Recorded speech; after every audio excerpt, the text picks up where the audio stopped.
Up bright and early this morning. A lot's been said about the Autel Nano Plus's camera, especially in low light situations.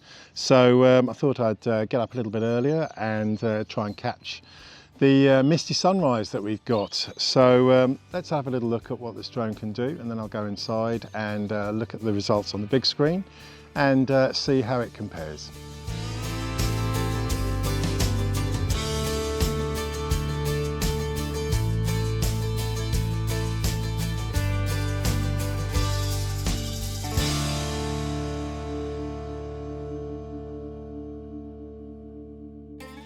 Right, back inside after a lovely sunrise flight there. Now look, as mentioned, this week I have been looking at the Autel Nano Plus. It's loaned to me by the good people up at Edinburgh Drone Company, whose channel I defo recommend you have a look at. Plenty of very different videos on there on a whole load of different models that you don't normally see. Very interesting videos. So take a look. I'll put the link below. But thanks again to Ross and Jack for the loan of this drone this week. So yes, this morning I was up early to catch the misty sunrise, and one of the key features of the Nano Plus is the RYYB filter that its 0.8 inch of a sensor has, which is letting in more light and being far better at low light photography and video. Now we can take a look at some of the video and pictures that I took this morning just after sunrise, and certainly nice enough. Pretty much no complaints there. Being good in low light is the comment I hear the most on the Nano Plus, and I've heard some people even asserting that this camera is better than the Air 2S or even the Mavic 3.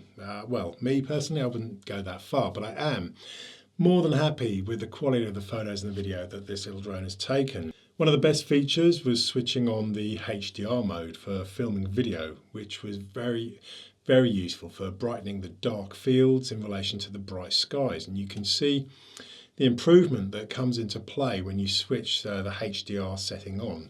Trees here absolutely perfectly captured. So absolutely no complaints from here whatsoever. Excellent pictures and video from this small drone. Clearly, in my opinion, its best feature, especially given some of the fun I've had with this drone this week.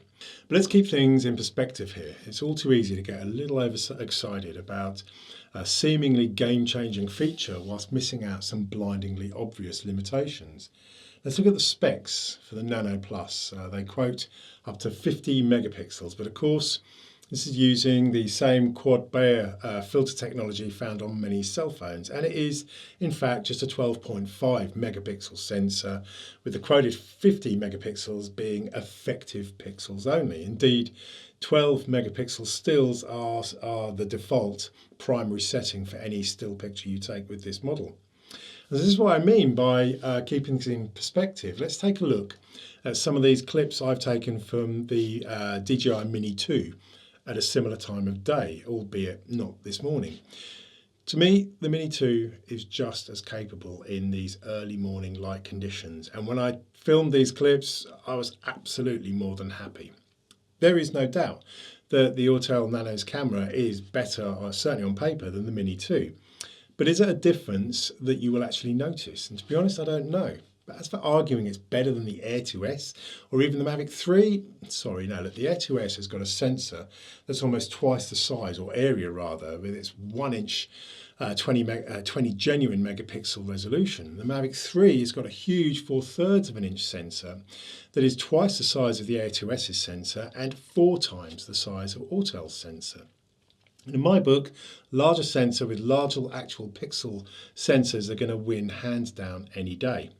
But the point I'm trying to make here is not about what is technically better.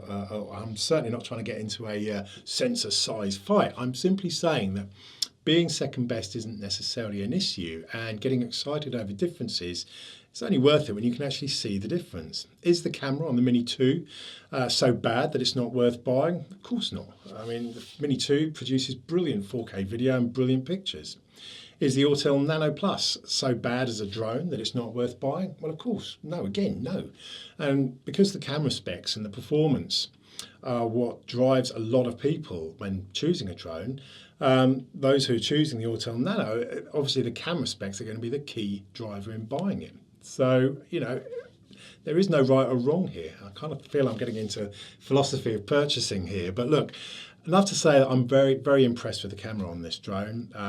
It flew fine in very still, calm conditions this morning, produced some beautiful, beautiful shots, and ultimately that is what owning and flying a drone is all about, being able to produce brilliant pictures and video. So, nice quick video there, but I'm glad that it proved its own this morning. Lovely, sunny, warm weekend here in the UK this weekend. I was actually after a bit of a breeze. I'm going to have somebody down and we could actually do a Nano Plus and Mini 2 flight side by side simultaneously. I might still do that, but I don't think there's going to be much wind, which won't exactly prove much, but anyway, it'll still be good fun. But anyway, look, hope you find this interesting and the details of the camera, like I said, very, very impressive. As ever, give me a little thumbs up for the video, it always helps. And look, as ever, whatever you're doing and wherever you are, stay safe and sane, have fun, happy flying.